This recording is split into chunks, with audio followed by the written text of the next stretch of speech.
Depuis plus de 60 ans, les relations entre Cuba et les États-Unis sont marquées par une tension constante.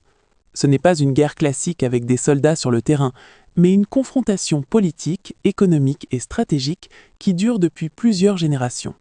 Aujourd'hui encore, en 2026, cette relation reste fragile et sous pression. Pour comprendre la situation actuelle, il faut remonter à l'origine du conflit. Avant 1959, une île sous influence. Avant la Révolution, Cuba entretenait des liens très étroits avec les États-Unis. L'économie cubaine dépendait fortement des investissements américains. De nombreuses entreprises américaines contrôlaient des secteurs clés comme le sucre, les infrastructures et même certaines terres agricoles. La capitale, La Havane, était considérée comme une destination privilégiée pour les touristes américains. Mais derrière cette apparence de prospérité, une partie de la population vivait dans des conditions difficiles, avec de fortes inégalités sociales. Ce contexte va favoriser un changement radical. 1959, la révolution qui change tout. En 1959, un mouvement révolutionnaire dirigé par Fidel Castro prend le pouvoir. Le nouveau gouvernement décide rapidement de transformer le système économique et politique du pays. Les grandes entreprises, notamment étrangères, sont nationalisées. Cette décision provoque une rupture immédiate avec les États-Unis qui perdent leurs intérêts économiques sur l'île. Les relations diplomatiques se dégradent rapidement.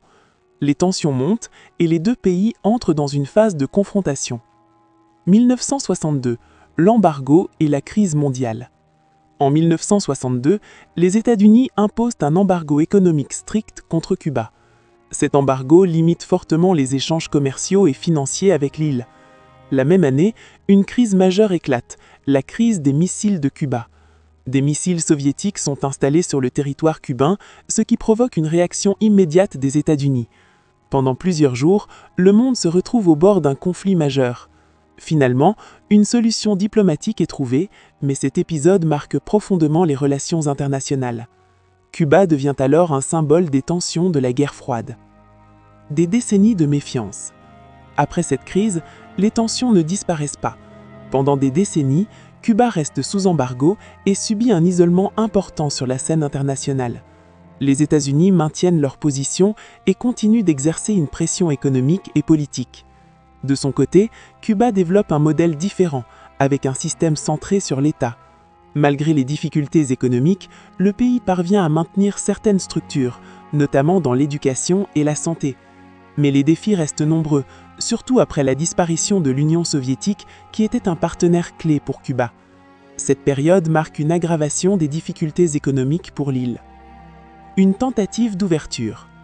À un moment donné, les relations entre les deux pays connaissent une légère amélioration. Des discussions sont engagées, certaines restrictions sont assouplies et les échanges reprennent partiellement. Cette période donne l'impression qu'un changement est possible. Cependant, cette dynamique ne dure pas. Les tensions réapparaissent progressivement et plusieurs mesures restrictives sont rétablies. 2026, une pression toujours présente. Aujourd'hui, Cuba traverse une situation économique particulièrement difficile. Le pays fait face à des pénuries de carburant, des coupures d'électricité et une baisse de certaines activités économiques. L'embargo américain, toujours en place, continue d'avoir un impact important sur l'économie cubaine. Les échanges internationaux restent limités, ce qui complique encore davantage la situation. Dans ce contexte, la pression économique et politique reste forte. Les relations entre les deux pays sont toujours marquées par la méfiance et l'absence de coopération réelle. Une situation qui reste fragile. Actuellement, il n'y a pas de conflit militaire direct entre Cuba et les États-Unis. Cependant, les tensions restent bien présentes. Les décisions politiques prises de part et d'autre peuvent rapidement influencer la situation. Le futur des relations dépendra de nombreux facteurs, notamment des choix économiques, diplomatiques et stratégiques. Conclusion. Plus de 60 ans après la révolution cubaine, le conflit entre Cuba et les États-Unis n'est toujours pas résolu. Il a évolué avec le temps, mais il continue d'influencer la vie de millions de personnes. Cuba fait face à de nombreux défis, tandis que les États-Unis maintiennent leur position.